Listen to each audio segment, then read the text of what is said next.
Passer de développeur C# junior à intermédiaire, ce n'est pas juste une question d'années d'expérience, non, c'est une vraie transformation dans la manière de penser le code. Dans cette analyse, on va décortiquer ensemble la feuille de route qui sépare un code qui, bon, fonctionne, d'un code qui est vraiment professionnel. La question a l'air simple, mais la réponse, c'est tout un parcours. Il ne s'agit pas seulement d'apprendre plus de syntaxe C#, loin de là. Il s'agit de changer sa façon de réfléchir, de concevoir et de construire des logiciels. Alors, par où est-ce qu'on commence ce voyage ?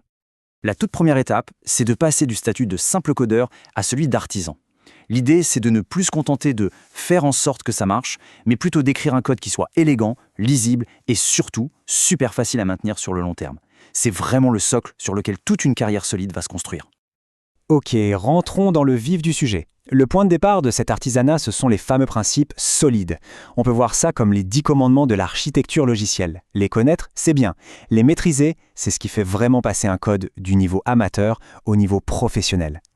Et voilà les 5 piliers. Ça va du principe de responsabilité unique, qui nous pousse à créer des classes toutes petites et ultra spécialisées, jusqu'à l'inversion de dépendance qui va rendre nos modules beaucoup plus flexibles. Chaque principe est là pour résoudre un problème bien précis. Et quand on les met tous ensemble, on obtient une architecture logicielle saine et qui peut évoluer sans tout casser.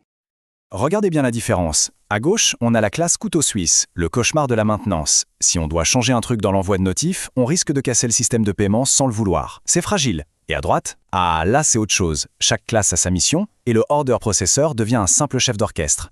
Le code n'est pas juste plus propre, il est infiniment plus robuste et plus simple à faire évoluer. Bon, une fois que les principes solides commencent à bien rentrer, l'étape suivante, ce sont les design patterns. Ce sont en quelque sorte des recettes de cuisine éprouvées pour des problèmes qu'on rencontre tout le temps en développement. C'est comme avoir une boîte à outils remplie de solutions intelligentes prêtes à l'emploi. Prenons un exemple concret, le pattern Builder.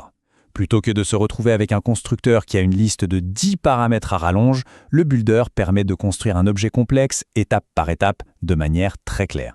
Le code devient hyper lisible et on est sûr que l'objet est toujours dans un état correct. C'est l'exemple parfait d'un pattern qui améliore la clarté et la solidité du code. Allez, on passe à la deuxième grande étape. Avoir un code propre, c'est génial, mais les applications d'aujourd'hui, elles doivent être rapides, réactives et souvent elles doivent gérer des tonnes de données. Et ça amène de tout nouveaux défis. Là, le point crucial, c'est la fluidité. Avant, la gestion des threads était compliquée et un simple appel à une base de données ou à une API pouvait complètement geler l'application. Aujourd'hui, avec Async et Await, on écrit du code qui a l'air simple et séquentiel, mais qui, en coulisses, est capable de faire autre chose en attendant une réponse. C'est absolument indispensable pour n'importe quelle application moderne. Et côté données, il y a 2 outils qu'il faut absolument maîtriser. D'abord Link, qui permet de faire des requêtes sur nos données avec une syntaxe hyper élégante, presque comme si on écrivait une phrase. Et ensuite, Entity Framework Core. C'est un ORM, en gros un traducteur magique, qui nous permet de manipuler la base de données en utilisant nos objets C#, sans avoir à écrire une seule ligne de SQL. Ça simplifie énormément la vie. On arrive à la dernière étape du parcours, devenir un architecte. Là, il ne s'agit plus seulement d'écrire des petits bouts de code. Il s'agit de penser et de construire des systèmes complets, sécurisés et prêts à être déployés.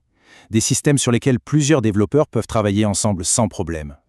Au cœur de quasiment toutes les applications modernes, on trouve une API REST. C'est le langage universel qui permet au site web, à l'application mobile et même à d'autres serveurs de communiquer avec la logique de notre application. Savoir en construire une et bien en construire une, c'est une compétence absolument fondamentale aujourd'hui. Et pour bien la construire, voilà une architecture typique, bien propre. Chaque couche a une responsabilité très claire. Les containers, c'est la porte d'entrée. Les services, c'est le cerveau, là où il y a toute l'intelligence. Et les repositories, c'est la mémoire. Ils parlent à la base de données. Cette séparation, c'est la clé pour avoir une application qu'on peut facilement tester et maintenir. Une application robuste se doit d'être sécurisée. Et pour ça, il faut bien faire la différence entre 2 concepts. D'abord, l'authentification, c'est la vérification d'identité, la question « qui êtes-vous » Ensuite, l'autorisation. Une fois qu'on sait qui est la personne, on se demande qu'est-ce qu'elle a le droit de faire. Une bonne sécurité, ça maîtrise parfaitement ces 2 aspects. Et pour finir, quelques outils essentiels.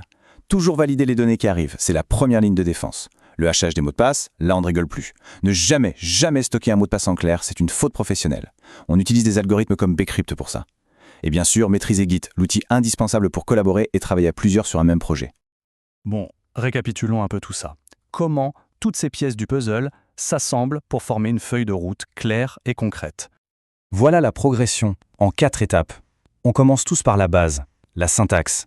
Puis, il y a ce déclic, on devient un artisan du code, on pense en termes de solide et de patterns. Après, on se frotte au monde réel. La gestion des données, l'asynchronisme avec Async et EF Core. Et enfin, on arrive au niveau de l'architecte, celui qui assemble tout pour bâtir des systèmes complets et solides.